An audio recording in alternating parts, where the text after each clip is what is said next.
دقيقة واحدة. إيمان تتلقى هنا لكمة قوية من يانغلو. عليك بالثبات والتركيز حتى آخر لحظة.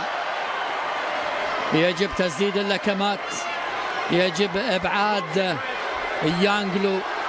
يانغلو الآن أفضل حال من الجولتين الماضيتين. 30 ثانية الأخيرة. يلا يا إيمان.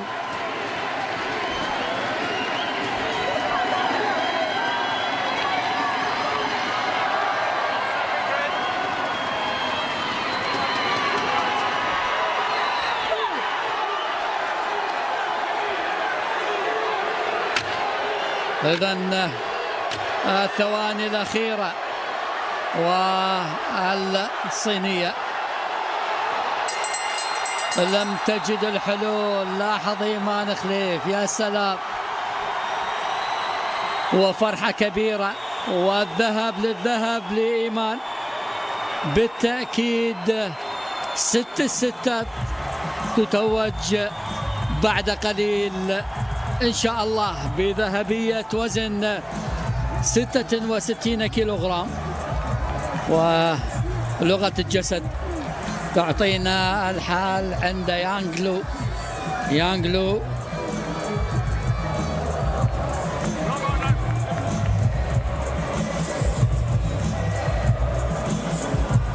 إذن إيمان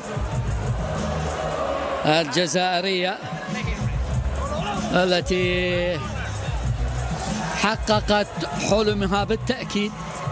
هذا الحلم الذي راودها منذ أن كانت فتاة صغيرة، وتدربت ووصلت بمساعدة طبعا قفازها كان أبلغ من كل الألسنة، وقبضتها أفصحت من كل بيان.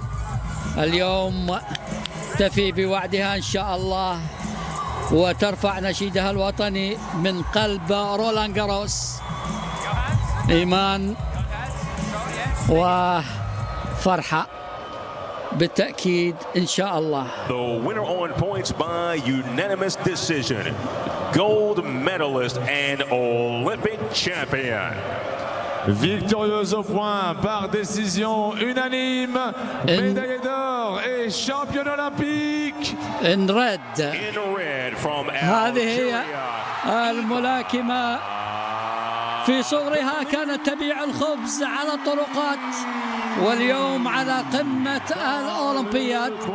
من قلب المعاناة صنعت قصة مجدها، من قلب المعاناة هذه الملاكمة شقت طريقها نحو الذهب.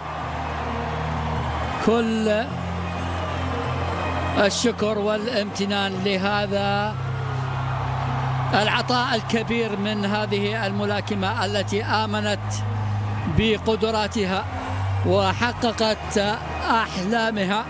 رائعة رائعة بكل ما للكلمة من معنى. إذن أول ملاكمة جزائرية تحصل على ميدالية ذهبية أولمبية هي أمامك إيمان خليف، الملاكمة التي أسعدتنا وأسعد جمهورها وأسعدت عشاق الملاكمة. بالتأكيد اليوم سيفرح الوالد الفقير وأمها البسيطة وقلوب ملايين العرب والمسلمين.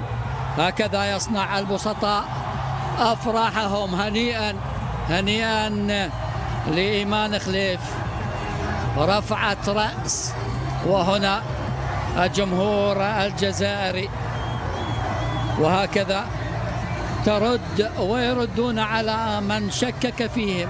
هي والطاقم هنا